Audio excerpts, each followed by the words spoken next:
வணங்குகின்ற சாமியா, வாழுகின்ற பூமியா?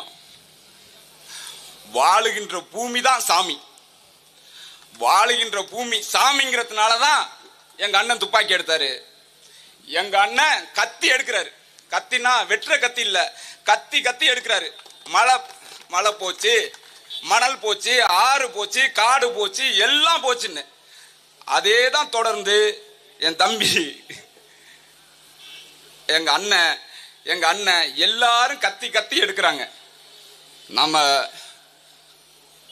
மருத நிலத்தில் இருக்கிற காவிரி பசுமையான நிலம், உலகத்தின் நீண்ட சமவெளின்னு எல்லாருக்கும் தெரியும். ஆனா அப்படியே நான் வாழ்ற ஒரத்தநாடு பகுதி ஒரு வறண்ட நிலம், வானம் பார்த்த பூமின்னு சொன்னா உங்களால நம்ப முடியாது. அப்படிதான் அது இருந்துச்சு. 1936 எல்லிஸ்னு ஒரு இன்ஜினியர், ஒரு வெள்ளக்காரன் புது ஆறுன்னு ஒன்று கட்டி வெட்டி அந்த பக்கம் நீர் கொடுத்தான். அப்பதான் அது வளமான பூமியா மாறுனுச்சு.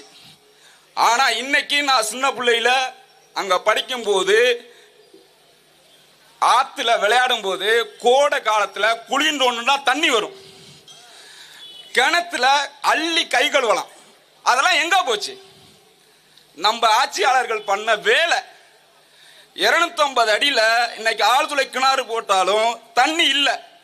மீண்டும் நிலம் வானம் பார்த்த பூமியா போச்சு. ஒரத்தநாடு, பட்டுக்கோட்டை, பேராவூர்னு எல்லாம். அதுதான் இந்த சுதந்திர நாட்டில் 75 வருஷத்துல இவங்க செஞ்ச சாதனை.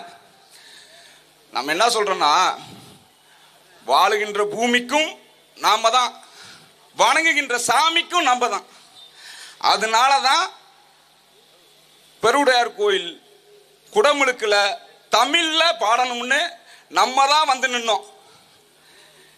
இப்ப நம்ம என்ன சொல்றோம்னா, நாங்க களவாணி படம் எடுக்க வரும் பொழுது, இந்த ஊர் தஞ்சாவூர் ராசி இல்லாத ஊரு, இங்க போய் படப்பிடிப்பு வைக்காத, இங்க வச்சா இந்த படம் ஓடாது அப்படின்னு சொன்னாங்க. எங்களை பொள்ளாச்சியில் லொகேஷன் பார்க்க சொன்னாங்க. இந்த நிலமும் அந்த நிலமும் சம்பந்தமே இல்லை.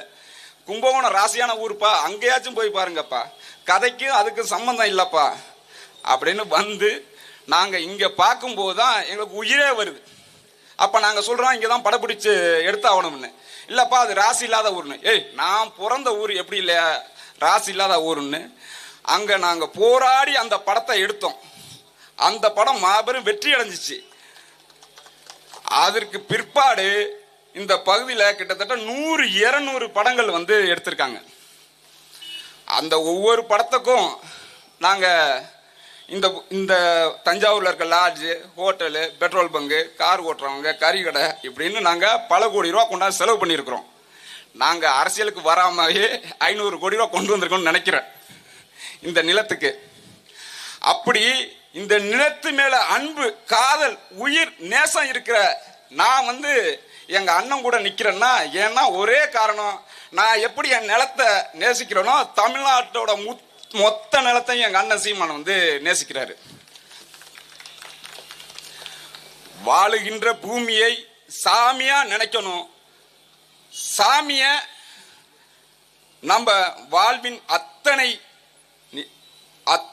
உரிமைகளையும் சாமியிடம் பெறுவதற்கும் நாம் தமிழர் கட்சி தான் நிற்கும். நன்றி, வணக்கம். வரும் 26 சட்டமன்ற தேர்தலில் தஞ்சாவூர் மாவட்டம் ஒரத்தநாடு தொகுதி, பட்டுக்கோட்டை தொகுதி, பேராவூர் தொகுதி முழுமைக்கும் நாம் தமிழரை வெற்றி பெற செய்து, சோழ மண்டலம் முழுவதும் இருக்கிற அனைத்து தொகுதியிலையும் வெற்றி பெற செய்து, நாம் தமிழர் கட்சியின் கோட்டையை இதை மாற்றணும் கேட்டுக்கிறேன். நன்றி, வணக்கம்.